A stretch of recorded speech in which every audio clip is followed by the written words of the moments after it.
We're checking out more. Am I the a-hole? Am I the a-hole for not wanting to pay my sister's college tuition? I'm sorry, are there people who want to pay for other people's tuition?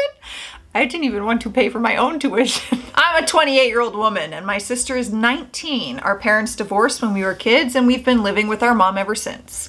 Our dad pays child support, but he's not very involved in our lives. My sister recently got accepted into a prestigious university, but it comes with a hefty price tag.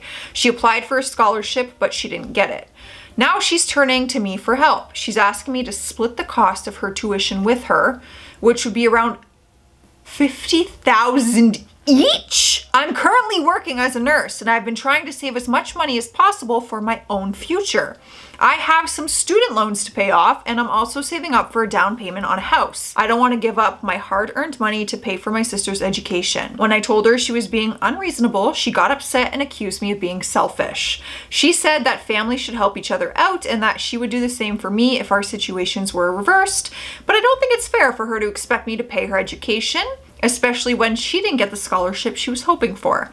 I love my sister and I want her to succeed, but I don't think it's my responsibility to pay her college tuition. Am I the a-hole for refusing to split the cost with her? No, hell no. I love my sisters. I love all my sisters and my brother. I love them all. Love them all. And if I had the extra money, of course I would help out. However, me being selfish for working hard for my money and working hard for my future, I don't think so. If that's selfish, call me selfish. Looks like you're gonna have to work 2 jobs through school and you're gonna have to take out a loan or a line of credit like a lot of other people do, and you're gonna have to work to pay it off if you want to go to this prestigious school. Am I the a-hole for criticizing my that sounded very weird, my daughter-in-law?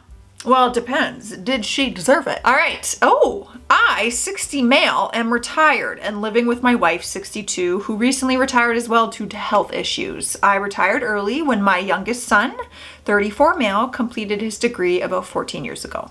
Our country currency has a housing crisis, so my son and his wife rented when they started their marriage. When my wife and I noticed that we were dipping into our emergency fund and our savings was getting depleted, we asked our son and his wife to move in since the house is going to them when we pass away.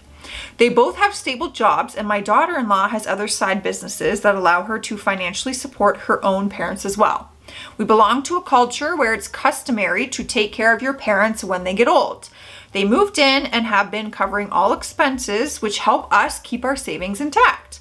They pay for groceries, electricity, water, internet, and our expensive medications and everything else around the house. They also paid for our annual property taxes. They also help around the house when they aren't working. Holy moly. One thing I don't like is their style of living. They both work from home and they converted one of the spare rooms into an office, and I hate how cluttered it can get when I walk past.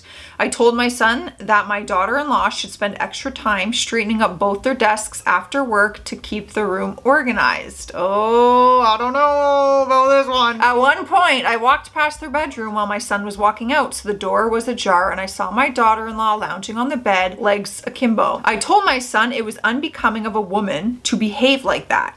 My son said she isn't like that in the living room, but feels comfortable to lounge a bit freely in the privacy of their bedroom.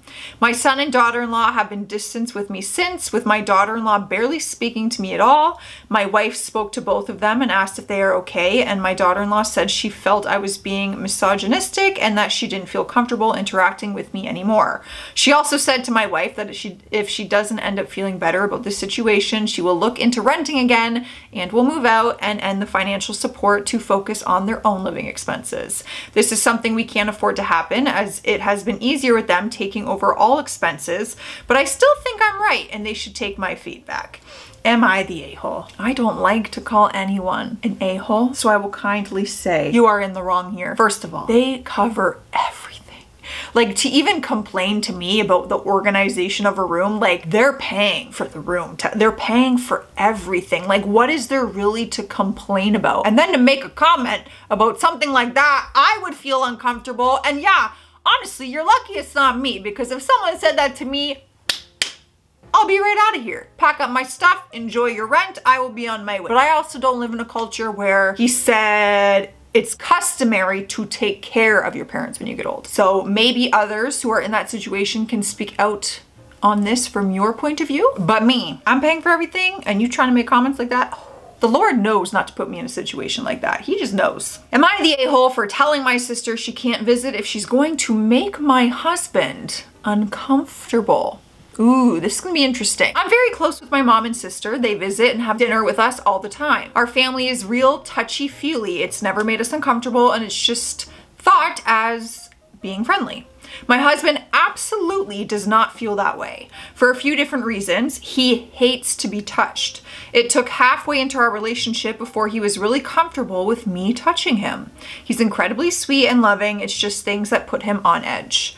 My sister is incapable of understanding this. Every time she comes over, she comes up behind him and scares the poop out of him or grabs him in big unexpected hugs. Every conversation has a hand on his arm or something. This isn't abnormal for her, but he obviously hates it. Now, he doesn't like to say anything and tells me it doesn't bother him, but he visibly just about jumps out of his skin every time. It makes him not want to converse or be around us. She just kind of overwhelms him into standing in the back of the room in silence.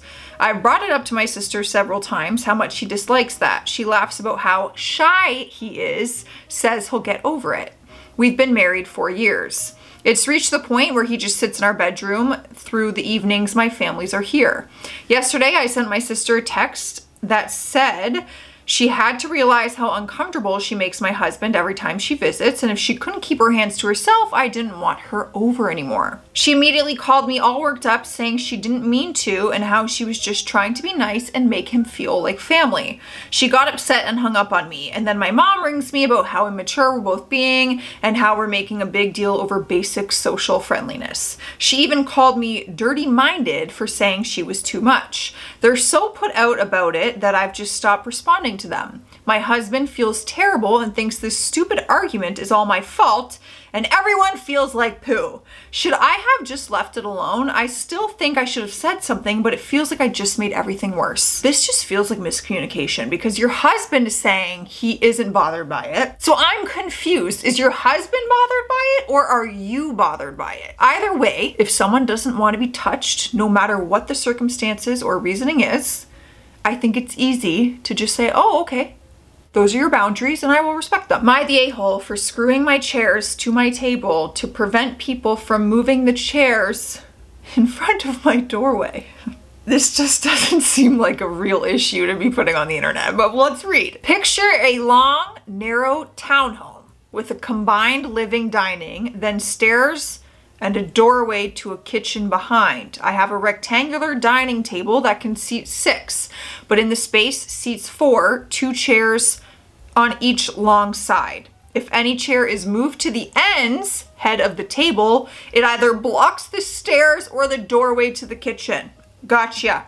Chairs need to be on the side. Noted. For whatever reason, even though it's just myself and my children, Mike always moves a chair to the end, blocking the kitchen door.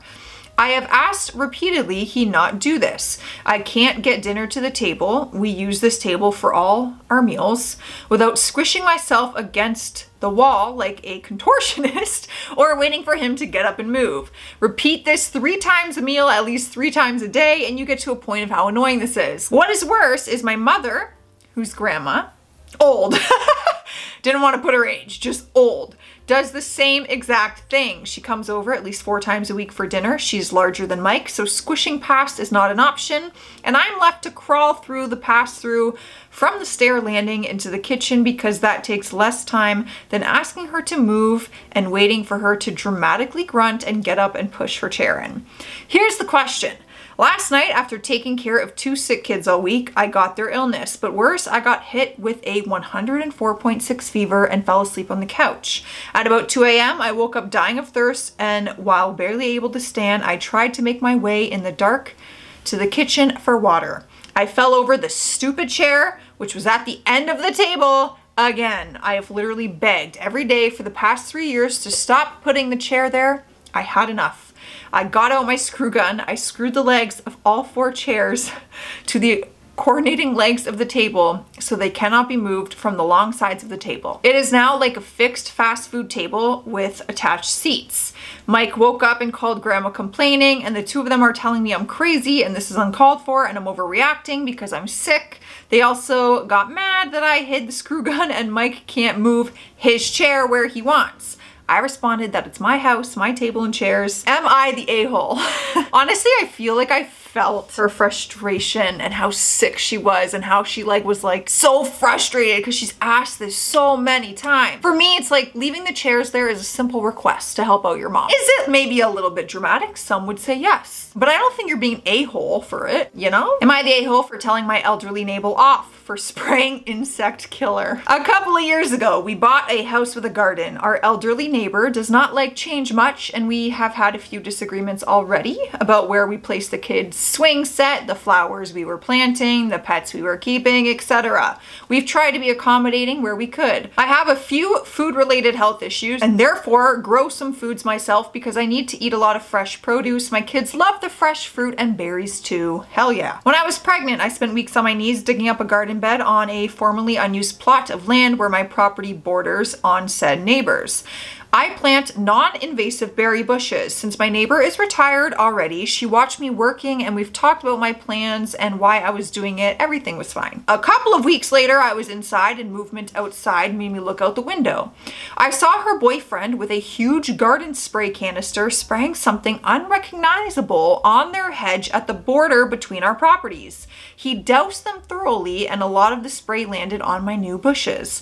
I waddled outside and confronted him about it. He tried to deny it and hid the canister. After more insistence on my part, he confessed to treating his bushes to some insecticide. He kept denying that my plants were hit despite them being only 2 feet away and despite me seeing him do it out of the window. It took me 2 days of begging for my neighbor to show me the can so I could check what was used. Had it checked out by a doctor and gardener. Turns out my produce could not be used for a whole year due to harmful ingredients. I told my neighbor off for poisoning the food my kids and me were planning on eating and for doing it secretly. No telling what would have happened to the baby. It was a lucky coincidence that I happened to spot them doing it.